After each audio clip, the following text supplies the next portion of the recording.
So Justin Jefferson signed his deal the other day with the Minnesota Vikings. It is 4 years, 140 million, 110 guaranteed. It is a big contract. So obviously this has a lot of implications on CeeDee Lamb and his upcoming contract. So one thing that I want to talk about is an article written by Michael Galkin in the Dallas Morning News. A question he was asking was, is this the ceiling for the upcoming CeeDee Lamb contract, or is this the floor for the upcoming CeeDee Lamb contract? I tend to err towards the side of this is the ceiling for the upcoming CeeDee Lamb contract. Look, CeeDee Lamb is great. CeeDee Lamb is one of the best receivers in football. I have him as my third-ranked receiver at the current moment. He's not Justin Jefferson. Justin Jefferson is going to go down as an all-time great wide receiver. He has the potential to be a Hall of Famer. As a matter of fact, I think that's where he's heading. If he keeps this up, there's no doubt about it. He's going to be a Hall of Famer. CeeDee Lamb is an elite receiver in today's game. Does he have a chance to be an all-time great? He does. He's still getting better, right? He's gotten better year after year. But up to this point, he has not shown that he is a better receiver than Justin Jefferson. And it's not really particularly close. I mean, this guy this past season played half the year and had 1,000 yards. I mean, he was going to compete with Tyreek Hill for being, number one in receiving yards. As a matter of fact, he probably would have beat him this year because Tyreek Hill only played 15 games this past season. So when we talk about CeeDee Lamb and Justin Jefferson, I do not believe that CeeDee Lamb should be getting paid more than Justin Jefferson. And I don't think that the Cowboys are going to pay him more than Justin Jefferson. If they do, he's going to reset the market by a very, very small margin. I mean, you're talking about $35.1 million instead of $35 million. That's what it's going to be. And if that is the case, if he's going to sign for that type of money, if they're asking for that type of money, the Cowboys need to ask for a fifth year. That's the way I would handle this, because then you'd be able to space out the cap hits, and I think that would be beneficial for the team. They like signing guys to longer-term contracts, and this is what I'll say. There's a very real possibility that, hey, maybe, okay, we'll pay you the $35.1 million a year that you're looking for, but not only do we want to add a fifth year, we want to add a sixth year as well. That might be where the Cowboys are heading with this. So expect negotiations to ramp up very soon here. I expect to see news about a CeeDee Lamb contract extension within the next week. And a question that a lot of people are going to ask is this. What's going to happen with all three of these contracts for the Cowboys, right? You talk about CeeDee Lamb, Dak Prescott, and Micah Parsons. To me, the priorities go in this order. Dak Prescott's number one. He's the quarterback, okay? You can have Micah Parsons, you can have CeeDee Lamb, you can have all these great players on your team. But if you don't have a quarterback, that's going to significantly hinder your chances to win a Super Bowl. I mean, that's just the case here. And then two, I would go with Micah Parsons. And the reason why I would go with Micah Parsons at two is because, if you have a great quarterback, you can kind of overcome not having a number one receiver, right? And I believe that Dak's a great quarterback. So I think he can overcome not having a number one receiver to the level of a CeeDee Lamb. And then CeeDee Lamb's the third priority. Now, I think all three of these deals get done.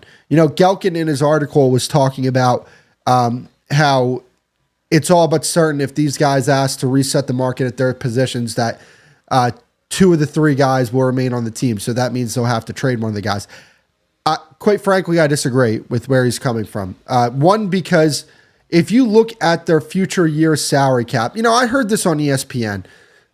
Booger McFarland was on First Take, and he was like, well, if you give 35 to CeeDee Lamb and 35 to Micah and 60 to Dak Prescott, that's, what was the number? $130 million right there. You're not going to pay those guys that much money.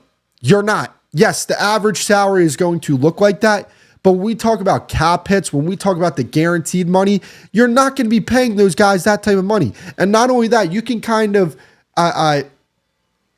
stagger their contracts in a way where it's like, all right, 1 year, this is going to be a high hit for Micah Parsons. The next year, this is going to be a high hit for CeeDee Lamb.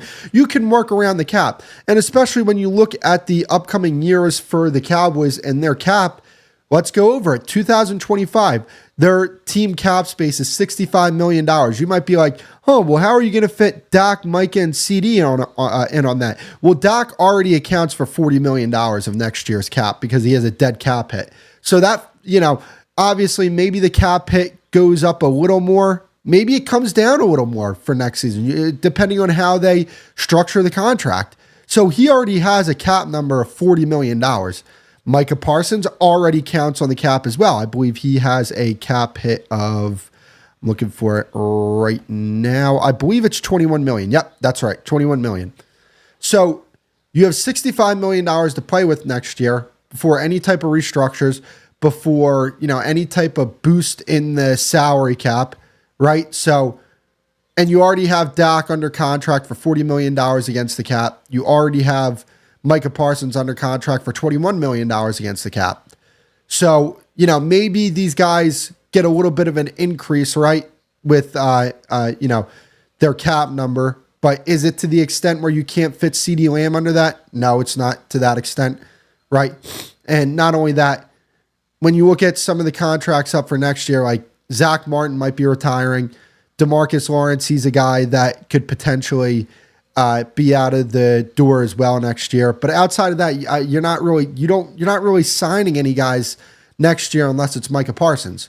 So that's something that you have to take into consideration, right? Like people are like, how are they going to fit all three of these guys under the cap? Well, teams do this. Teams fit 3 elite players under their cap all the time. The difference is that it's happening concurrently, right? Like these contracts are happening all at once. The Dak, CeeDee, and Micah deal. So that's why people are kind of like freaking out. And, we talked about the 2025 cap. Let's talk about the 2026 cap. They have $181 million in cap space for the 2026 season.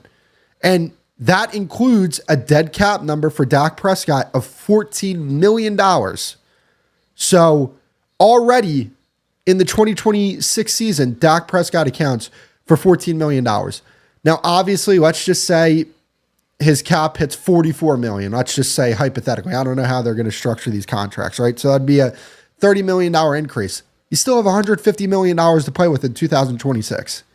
Let's go to 2027. You have $256 million to play with.